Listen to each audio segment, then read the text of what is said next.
This is stories her heart holds. Sometimes the past doesn't visit in dreams. It comes printed in black ink. That morning the paper was just there, half folded, smelling like coffee and rain. I wasn't even supposed to read it. I'd just come back from the grocery store, still wearing my beige cardigan, purse sliding off my shoulder, my knees aching from the weather. I dropped everything on the counter, poured myself some coffee, and there it was, his name. Edward L. Rowe. Obituaries were something I used to skip. Too many faces, too many endings. But that one stopped me cold. The steam from my mug rose right into my eyes, and for a moment, I thought it was just the heat making them sting. Edward Rowe. I hadn't said that name out loud in over 40 years. He was the man I loved when I wasn't supposed to. The one I kept tucked away behind every sensible choice I ever made. My husband never knew. My children still don't. But that morning, with the rain sliding down my kitchen window and the city waking outside, I decided I couldn't keep it quiet any longer. The obituary was short. Just a few lines. Edward L. Rowe, 72, of Lakewood. Beloved husband of Margaret, devoted father of 2, grandfather, and retired architect. That's how a life gets reduced, to a few sentences between ads for mattresses and plumbing services. But to me, Edward wasn't just a line in the paper. He was the scent of pine cologne, the way his fingers brushed mine across a typewriter desk, the way he'd say, "You deserve more than ordinary." And maybe that was what ruined us. I don't even know what made me reach for the phone. My hands were trembling. Not because of grief, not exactly. It was more like something waking up inside me after sleeping for half a lifetime. I dialed my daughter, Melissa. "Mom, you okay? You sound out of breath," she said. "I'm fine, honey. Just saw something in the paper." "Who?" she asked. "An old friend?" I lied. She didn't ask more. She never did. She has her own world. Husband, 2 kids, a mortgage, a schedule color-coded on her phone. She's practical like I used to be. I told her I'd call later, then just sat there, staring at the paper until the letters blurred. That night, I couldn't sleep. I kept replaying the last time I saw him. It was the fall of 1983, downtown Chicago. The air smelled like roasted chestnuts and wet leaves. We stood outside a small diner with chipped red paint, pretending not to feel what we both felt. "You're marrying him then?" he said. I nodded. "It's what makes sense." He smiled, that small, sad smile that said he understood and hated it at the same time. "You always did like sense better than madness." He kissed my forehead. Not my lips, just my forehead, soft and slow. Then he turned, walked down the street, and disappeared into the crowd. And that was it. For years after, I convinced myself it had been nothing. A passing mistake of youth, a feeling exaggerated by timing and loneliness. But when I saw his name in that column, all of it came flooding back. Every touch, every word, every what if. I didn't know why it hurt so much. Maybe because I realized that for all my practicality, my life had been a long collection of almosts. The next day, I did something I hadn't done in decades. I took the subway downtown. The city felt different, louder, faster, sharper. But when I stepped out near the old district, the smell hit me. Coffee, rain, and exhaust. Just like it used to be. I walked past where that diner once stood. It was gone now, replaced by a pharmacy and a frozen yogurt shop. But in my mind, I could still see it. The flickering neon sign, the squeak of the door, the way he'd look up from his notes and say, "You're late." I smiled at the memory, then caught myself. People were staring. A gray-haired woman smiling alone at a yogurt shop window. I must have looked ridiculous. On the way home, I stopped by the library. They still kept archives of old newspapers there, the kind you had to scroll through on a machine that smelled like dust and age. I searched his name. Edward Rowe. There were mentions, project awards, building permits, charity galas. But one article caught my eye from 1994. Local architect honored for designing the new East Bridge Medical Center. That was my hospital, the one where my youngest son was born, where my husband held my hand through contractions, where I named my baby boy, unaware that the man I once loved had drawn those very walls. I remember sitting there, staring at that screen, realizing that our lives had brushed against each other even when we thought they hadn't. That he might have walked those same hallways, breathed the same sterilized air, maybe even looked up at the same night sky from the hospital parking lot. It's strange, the way fate works. How the things we bury still find ways to rise. That night, I poured myself a glass of wine. I hadn't drunk alone in years. The bottle was half empty before I even realized I was talking was to him. Why now? I whispered. Why couldn't you have just stayed a memory? Outside, the city was alive. Horns, voices, a siren far away. Inside, it was just me, an old woman, a quiet apartment, and 40 years of silence cracking open. That was when I decided I had to tell someone. Not my kids, not my friends, but maybe, just maybe, his family. His wife, Margaret. I wasn't trying to ruin anything. She'd already lost him. But there were things he never got to say, things I needed to set free, so I found her number. It was right there at the bottom of the obituary notice. Condolences may be sent to Mrs. Margaret Rowe, 410 East Grant Avenue. I stared at it for hours. Then I wrote a letter. Dear Mrs. Rowe, you don't know me, but I once knew your husband. Many years ago, before your time together. He was a kind man. And though our paths only crossed briefly, he left an imprint that lasted a lifetime. I just wanted you to know he was loved, deeply, sincerely, and never forgotten. I hope you'll forgive the intrusion. I simply wanted to honor him in my own way. With warmth and respect. Ellen Matthews, that's my name. Ellen. I sealed it, put on my coat, and walked it to the mailbox around midnight. The street was empty except for a man walking his dog and the hum of traffic from the main road. I dropped the envelope, heard it hit the bottom of the metal box, and felt my heart tighten like I'd just confessed a crime. The next morning, I woke up with a headache and regret. What had I done? Why stir up the past when it was already buried? But the letter was gone.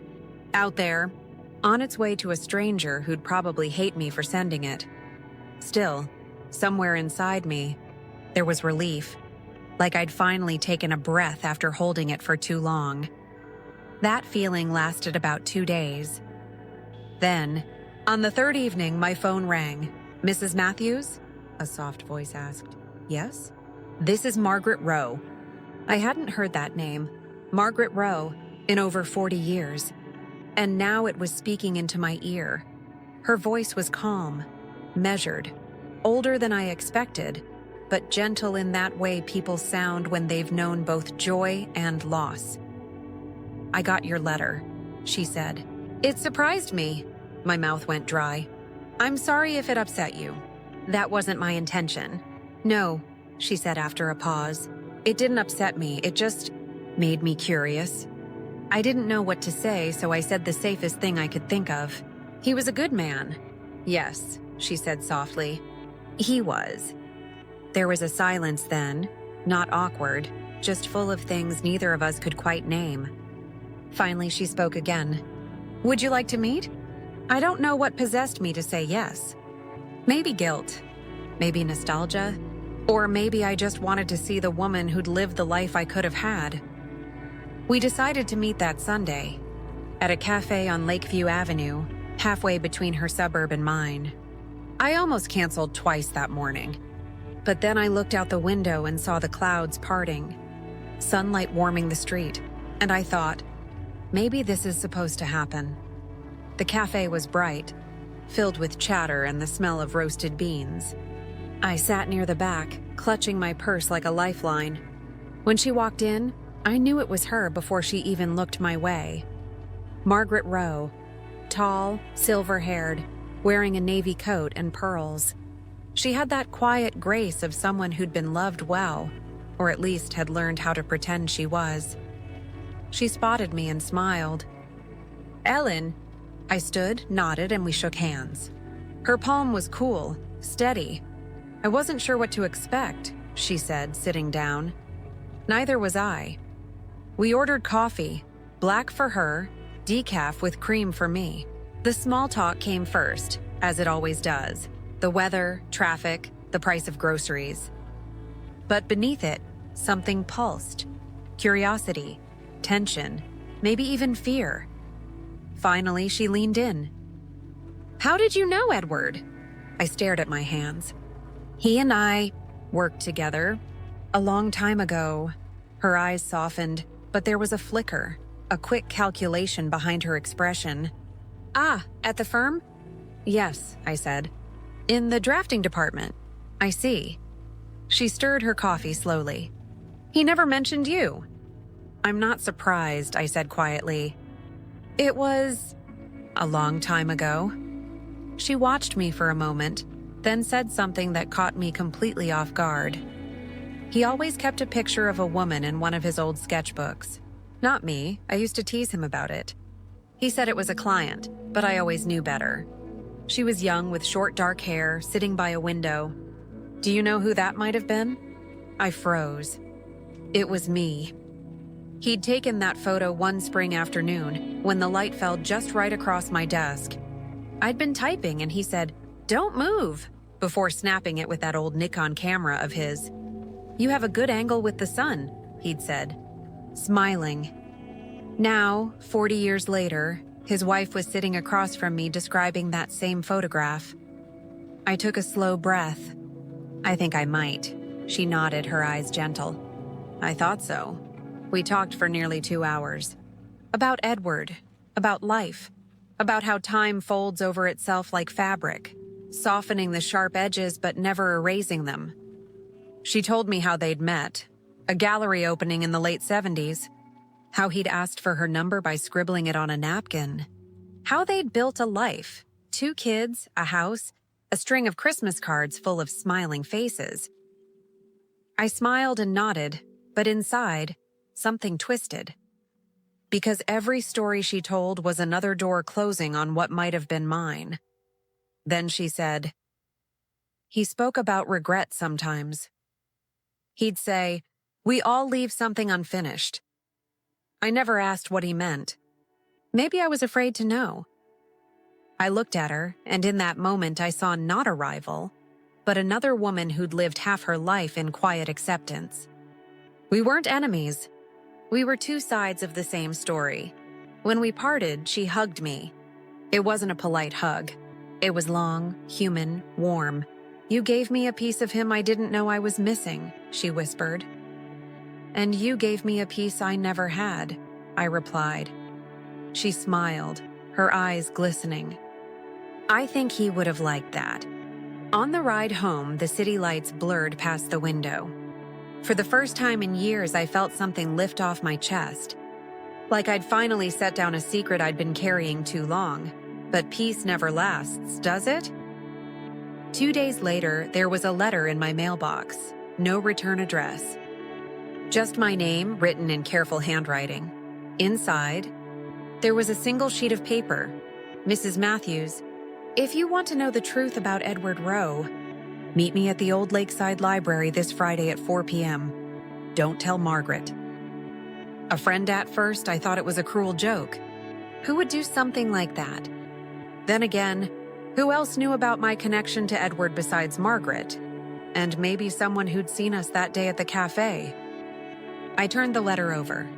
The handwriting was elegant, old-fashioned. Not printed, but practiced. Like someone who still wrote letters by hand every day. I should have ignored it. But something deep inside me whispered, "Go." Friday came gray and heavy. The Lakeside Library was nearly empty, the kind of place time forgot. Dusty shelves, flickering lights, that faint smell of old paper and floor polish. I sat in the back corner, pretending to read a magazine, my heart thudding like it used to when Edward would walk into a room. Then, around 4:10, a woman appeared. She was maybe in her late 50s, wearing a tan coat and gloves. She looked around, spotted me, and came closer. "Mrs. Matthews?" she asked quietly. "Yes. I'm sorry for the note. I didn't know how else to reach you. My name's Claire." The name meant nothing to me at first. She sat down, folded her hands, and said, "I used to work for Edward. Turns out, she'd been his assistant in the late 80s, after I'd already left the firm. She told me she'd known Margaret too, that she'd seen the strain in their marriage during certain years. He was a kind man," she said, "but he carried something heavy, something he never talked about." I listened, unsure where this was going.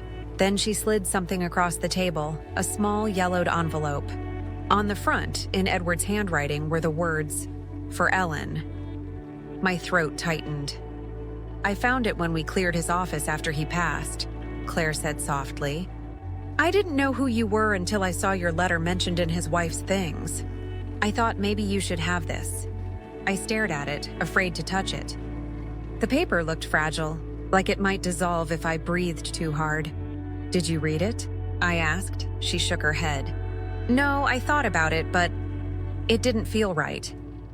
Then she stood, placed a hand on my shoulder, and said, "He never stopped thinking about you, you know." I could tell. The way he'd look out the window sometimes, like he was waiting for someone who'd never come back. And just like that, she was gone. I sat there for a long time, staring at that envelope. The rain outside had turned the windows gray. The whole city felt muffled, as if holding its breath. Finally, I opened it. Inside was a folded piece of paper and a small photograph. The same one Margaret had described. Me, sitting by the window, sunlight on my hair, and then, in his handwriting, "Ellen, if you're reading this, it means I didn't get the chance to tell you what I should have years ago. I tried to forget you, but I never did. You were the one thing in my life that felt true before I became the man everyone else needed me to be. I hope you built a good life. I hope you were loved. But most of all, I hope you forgive me for not being brave enough to choose you. Edward." I pressed that letter to my chest and cried. Really cried. For the first time in decades. Not out of heartbreak, but release. Because after all this time, I finally knew I hadn't imagined it. What we had was real. And even though life pulled us apart, love had left its mark. Quiet but permanent. That night, I sat by my window, city lights shimmering below, and whispered his name like a prayer. Edward. Voice softens, emotional. Some truths don't destroy. They free you. And as I watched the rain fall, I realized the real confession wasn't to him or his wife. It was to myself, for finally admitting that the love I lost had shaped the woman I became. After holding Edward's letter for the first time, I felt something I hadn't expected. Not regret, not longing, but a quiet weight lifting off my chest. I kept it on my kitchen table for days, staring at the paper, tracing the words with my finger as if I could touch the man who had haunted my memory for decades. The photograph tucked inside the envelope caught me off guard each time. There I was, young and unguarded, the sunlight falling across my hair just as he'd captured it, and I realized he had remembered every detail, preserved it for all these years. I had always believed that life demanded choices. That love was something you either sacrificed for or lost forever, but seeing that letter made me question everything I had convinced myself of. I began thinking about Edward in ways I hadn't allowed myself before. The man in the obituary had been more than a name and dates on a page. He had been a living, breathing part of my life that I'd buried under the routines of marriage, motherhood, and responsibility.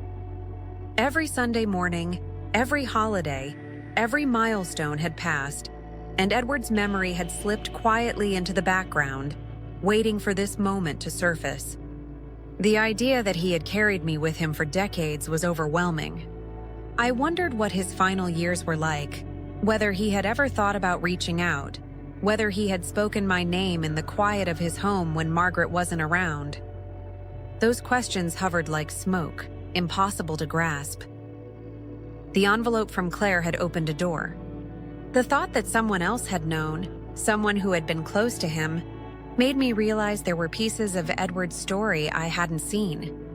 I decided I needed to know more, not out of obsession, but to understand the man he had become, the life he had led after we parted. I wrote down everything I could remember about the time we had spent together, every stolen glance, every conversation that had meant more than we admitted to ourselves. The act of writing brought him closer to me, and with it, a painful clarity. We had both lived our lives in parallel, carrying fragments of each other that neither of us could let go of. The next day, I called Claire. She answered almost immediately, as if she had been waiting for me to call. I asked her everything I could think of, questions I had kept locked inside for years. She spoke carefully, not revealing too much at first, but gradually she painted a picture of Edward's life after our paths diverged. He had married Margaret, yes, but she could see there were gaps, spaces he never filled with anyone but himself. She told me about his work, his meticulous habits, the evenings he spent sketching in solitude, and the letters he had kept hidden away. It was also Edward, private, disciplined, careful to preserve the parts of himself that mattered most. Listening to her, I realized I had known him in a way that no one else ever would. Then Claire dropped something I hadn't expected. She mentioned a box of letters, journals, and sketches Edward had left in a drawer, which she had discovered while sorting his office. Most were business notes, plans, and drafts for architectural projects, but a small stack was personal. She hesitated for a moment before saying, "I thought you should have them." I didn't respond immediately.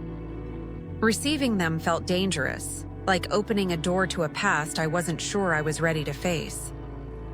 But at the same time, I knew I couldn't ignore it. Those pages might hold the truth about him that even Margaret hadn't known. When the package arrived a few days later, I unpacked it slowly. There were letters tied with ribbon, notes folded carefully, photographs, sketches of buildings I recognized, and some I didn't.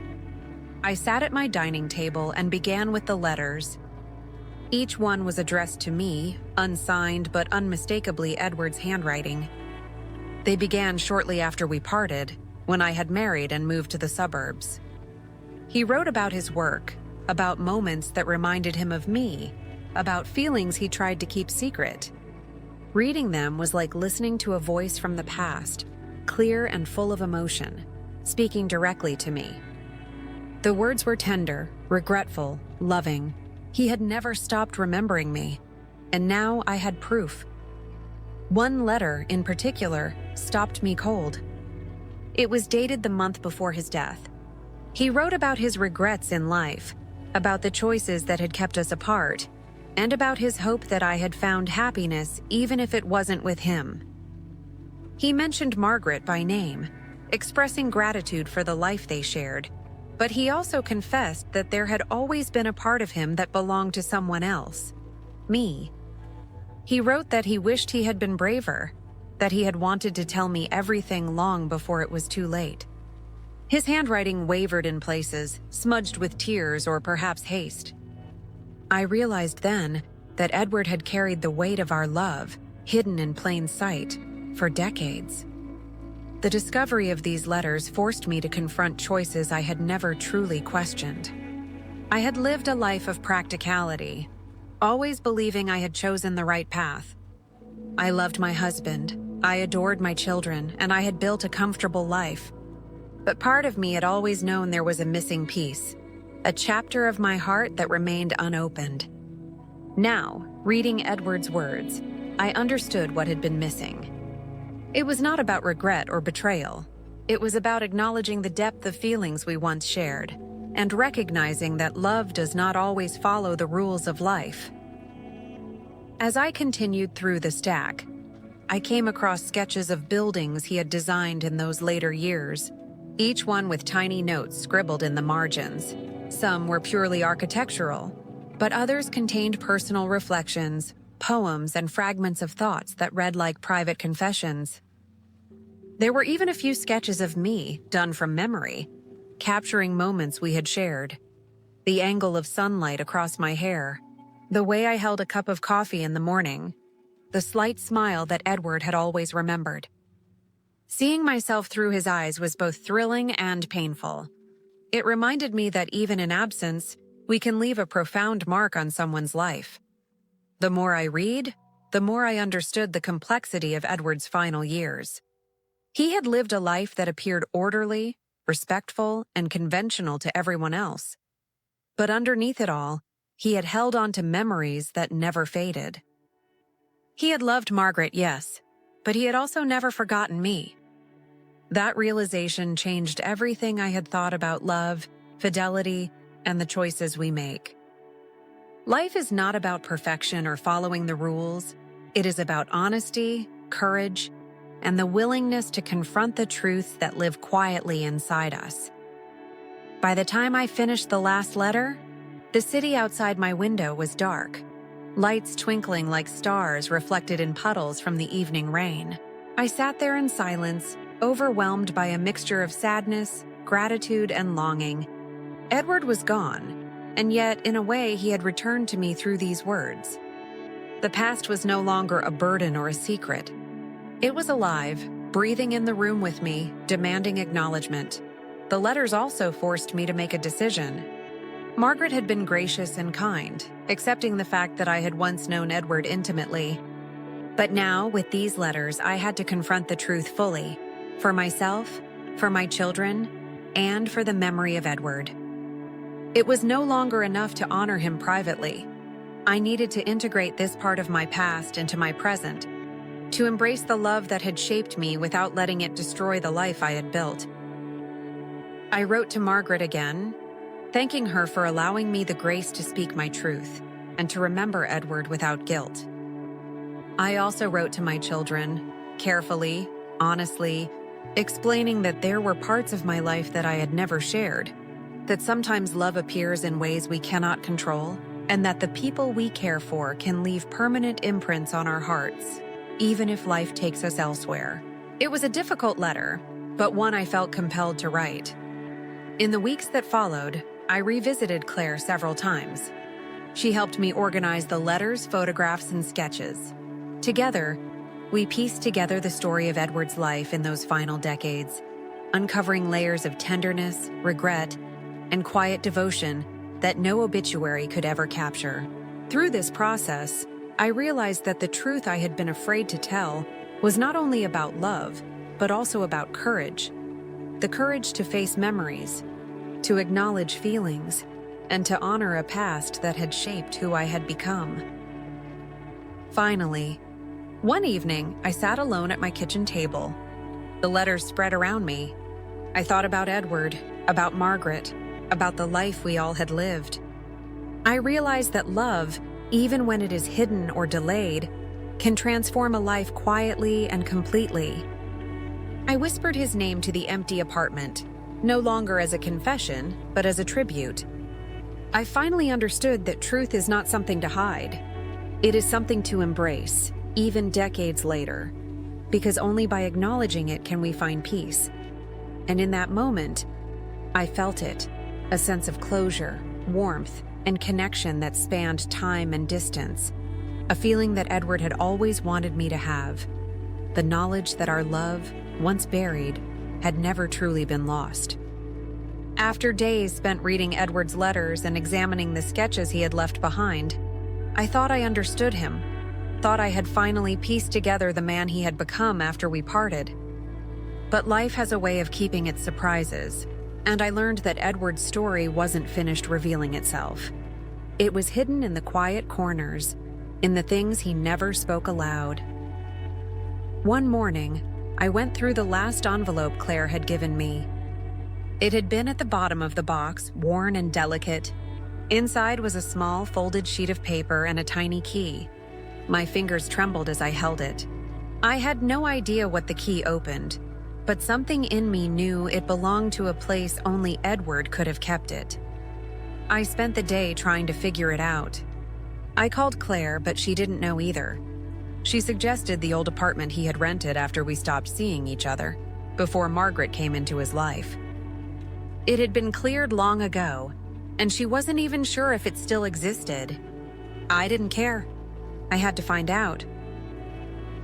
The building was tucked into a side street in a part of the city that had changed little since the 80s. Brick facades, fire escapes zigzagging across walls, the faint smell of baking bread from a corner bakery. I climbed the stairs slowly, each step bringing back fragments of my own past, memories of laughter, whispered conversations, and that brief, impossible love that had left a permanent mark. The apartment door was exactly as Claire had described. Small, simple, nothing remarkable. I slid the key into the lock and it fit perfectly. Inside, the air smelled faintly of dust and cedar. Sunlight filtered through the curtains, casting soft squares of light on the wooden floor. The place felt frozen in time, as if Edward had stepped out and never returned. I walked slowly, taking in the furniture, the books lined neatly on shelves, the sketches tacked carefully to the walls. And then I found it, a small wooden box tucked under the bed. My heart raced as I lifted the lid. Inside were letters, photographs, and journals I had never seen before. These were different from the letters Claire had given me. These were more personal, more intimate, as if he had been preparing them for someone only he knew would eventually find them. I picked up the first journal and began to read. The pages were full of Edward's handwriting, careful and deliberate. He wrote about his days, about work, about Margaret, but he also wrote about me. He wrote about the afternoons we had spent together, the moments that had defined our love, the nights he had spent staring at the ceiling, wondering if he should have chosen differently. There were passages I had never expected, confessions so raw and honest that they made me ache. One entry stopped me cold. He described a moment late in our relationship when he had been offered a job in another city. He had written about the fear of leaving me, about the life we could have had, and about a choice he ultimately made to stay because he felt responsible to someone else, someone who depended on him. The words were filled with regret, but also with a kind of devotion I had never known before. He hadn't stopped loving me. He had just learned how to carry that love quietly, like a secret fire burning in the dark. I continued through the box, finding photographs I had never seen. There were pictures of him at his desk, at conferences, at places he had visited alone.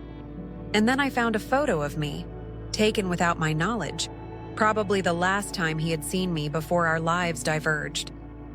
It was a simple snapshot, sunlight on my hair, eyes downcast, the faintest hint of a smile. Seeing myself through his eyes was both haunting and comforting. It was proof that he had carried me with him all these years, even as life demanded that he move forward. But then I found something unexpected. Among the letters and journals was a small envelope labeled simply, "For Margaret." Inside was a single sheet of paper, and I realized immediately that this was Edward's confession to his wife, the truth he had withheld to protect both of us.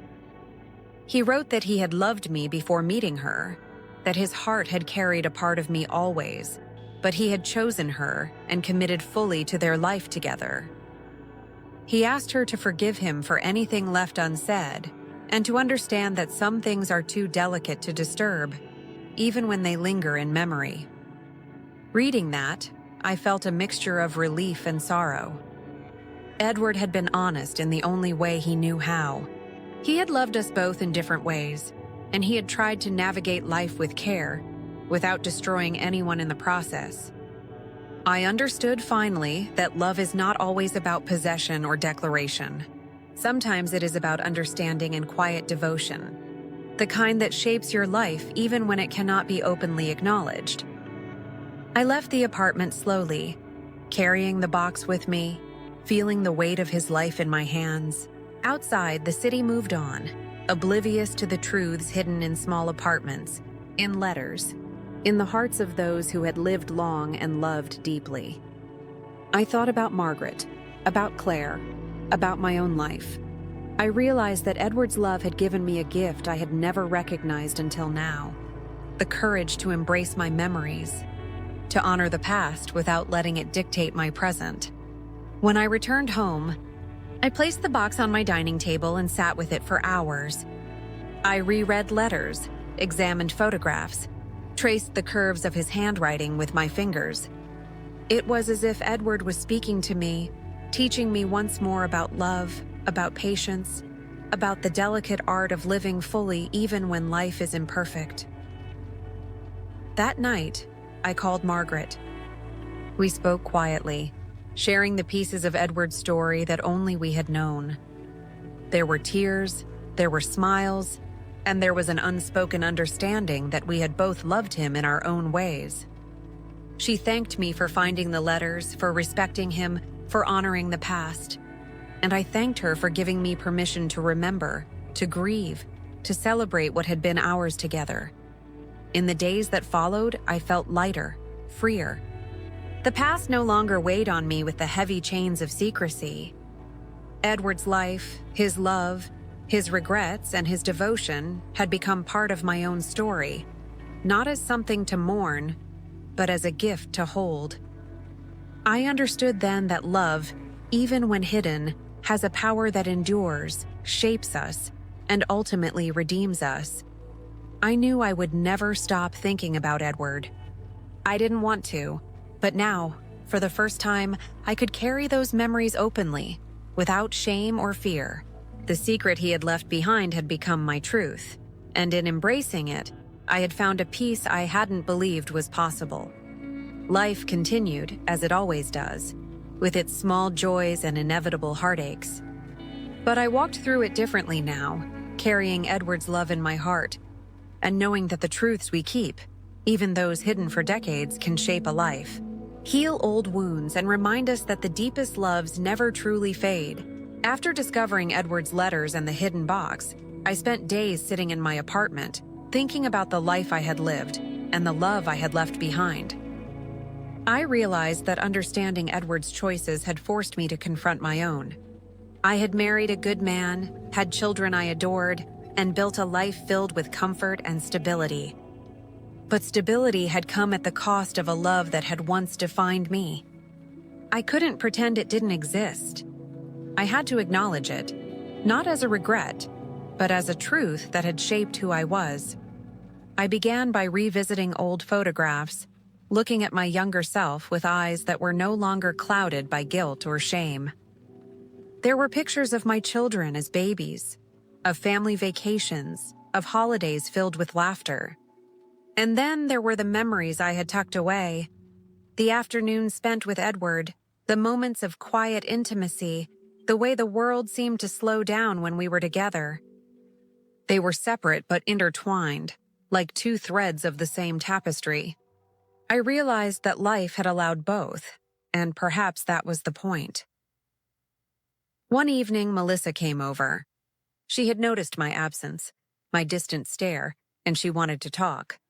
I had debated whether to tell her about Edward. I wasn't sure if she could understand, or if she even needed to. But that night I felt a kind of clarity I hadn't felt in years. I began slowly, carefully, telling her about my past. The love I had once had, the choices I made, and the letters I had received after Edward's death.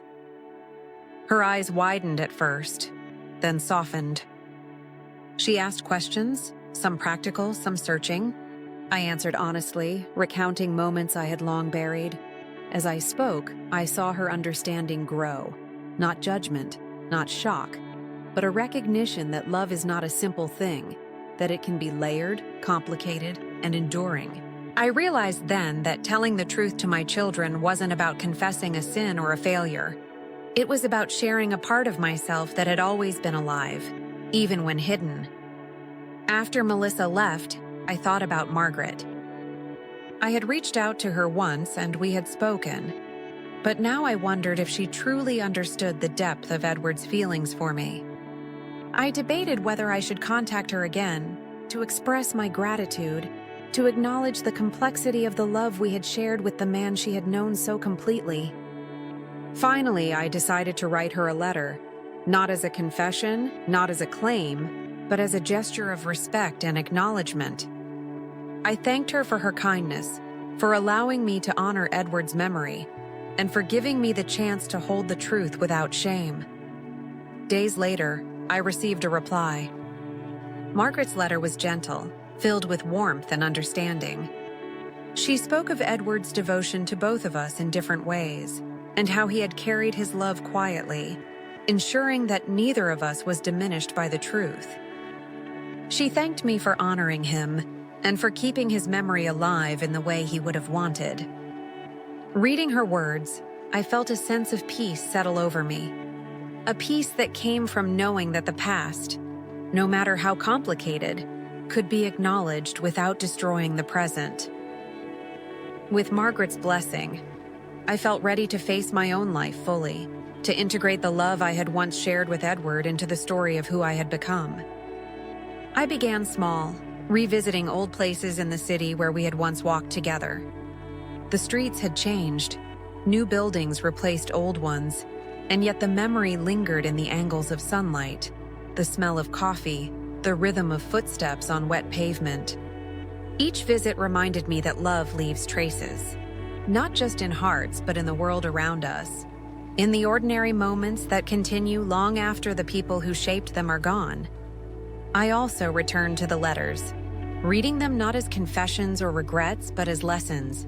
Edward had taught me about patience, about devotion, about the courage to love even when life's circumstances make it impossible to be together. I began to see my own life through his perspective, recognizing that my choices had been valid, that my love for my family and my commitment to responsibility were not lesser than the love I had once shared with him. Both had shaped me, both had contributed to the person I had become. One evening, as I sat by the window watching the city lights flicker on, I realized that the final act of reconciliation was not with Edward, nor with Margaret, nor even with my children. It was with myself. I had carried secrets and unspoken truths for decades, and now, finally, I could release them.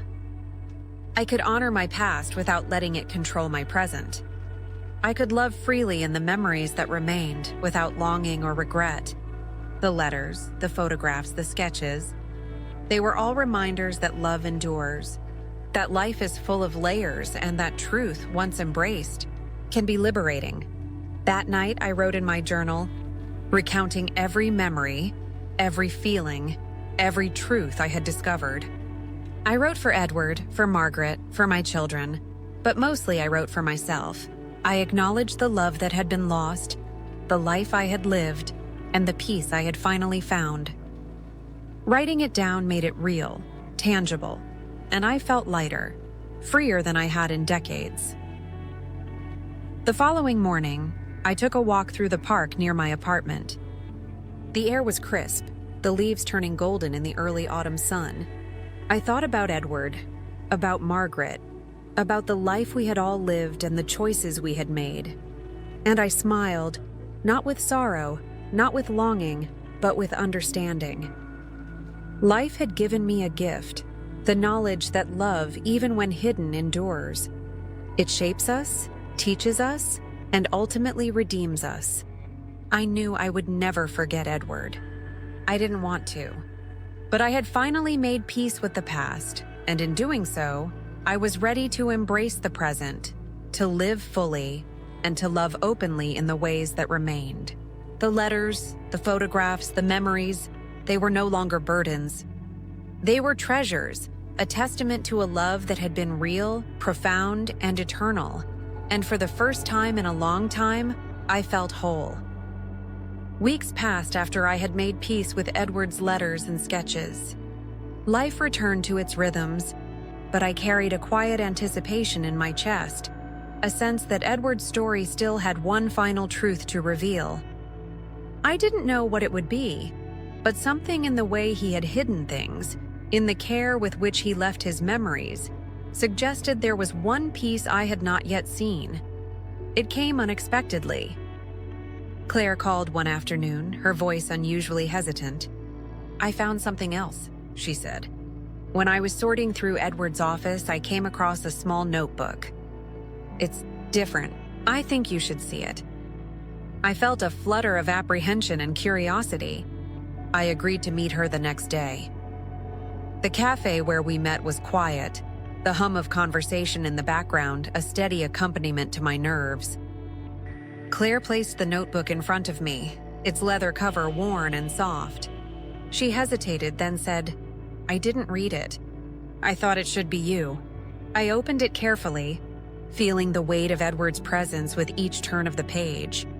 The entries were daily reflections, notes about work, thoughts about people he encountered, and small sketches he had drawn absent-mindedly. But soon the pages turned personal.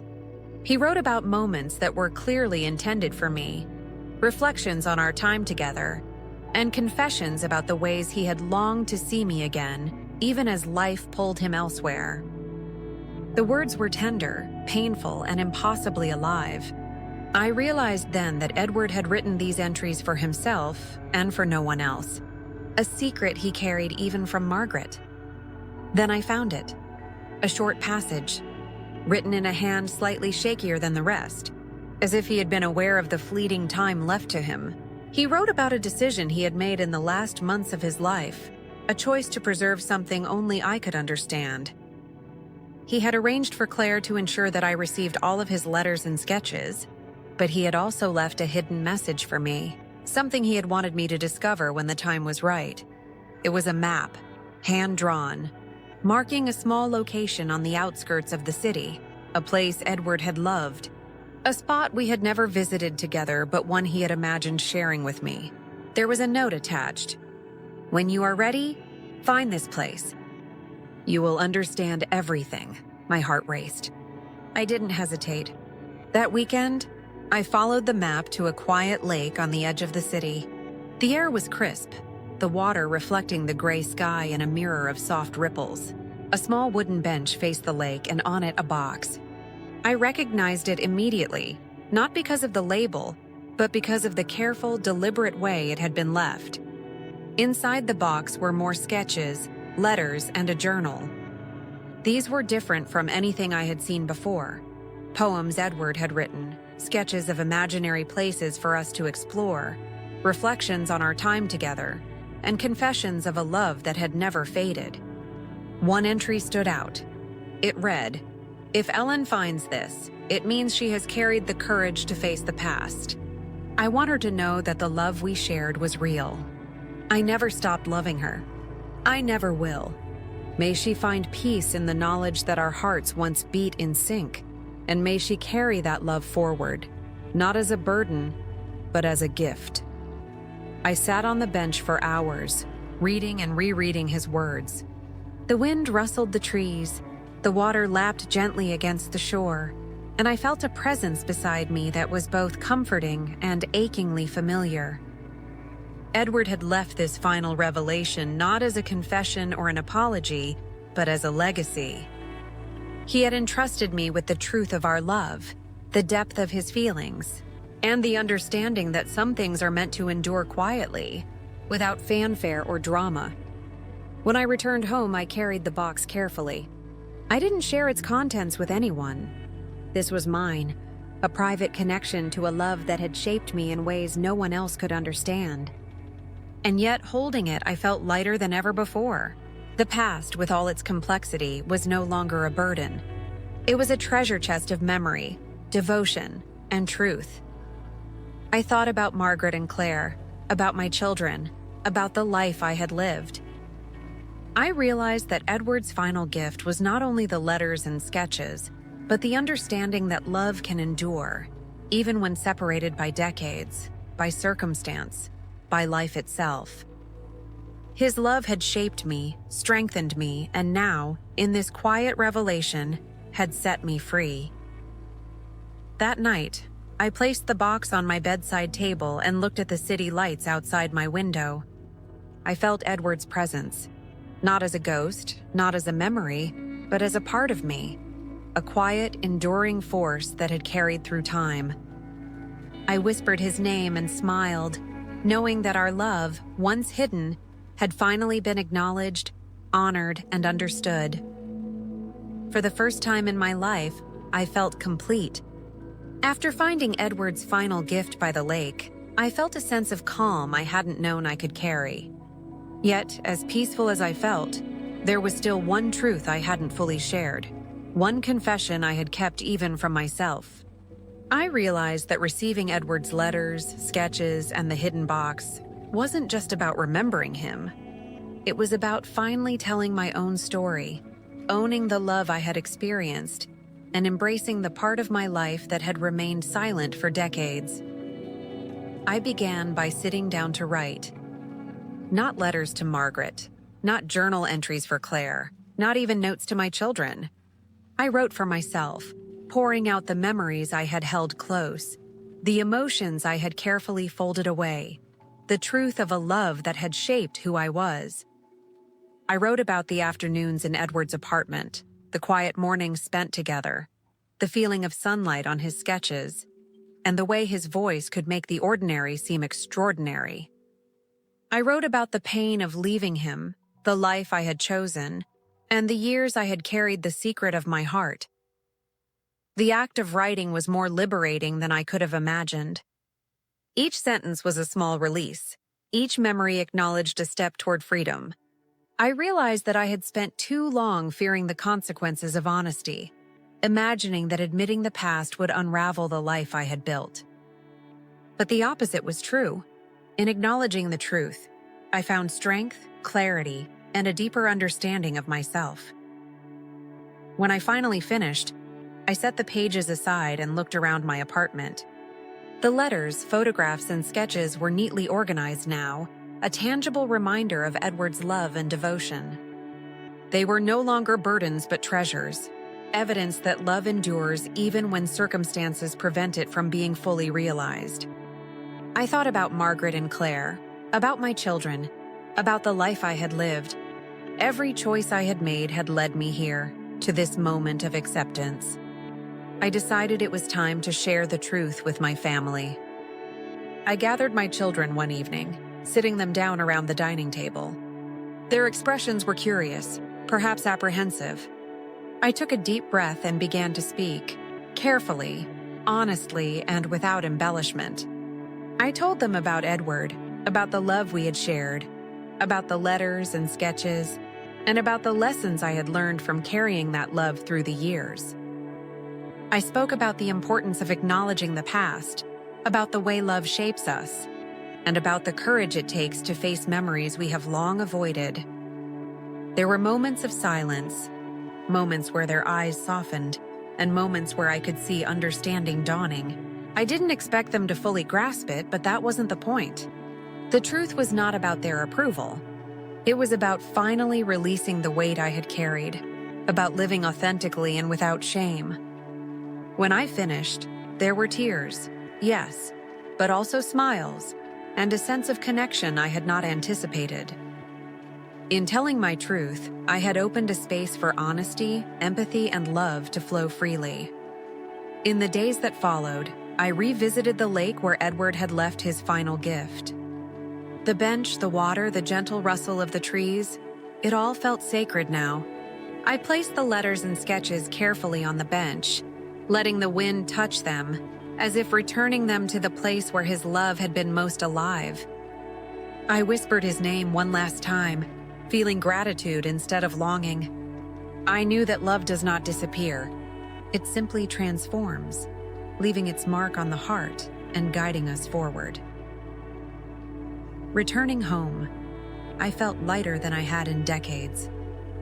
I realized that the truth I had finally told was not just about Edward or the life we could have shared.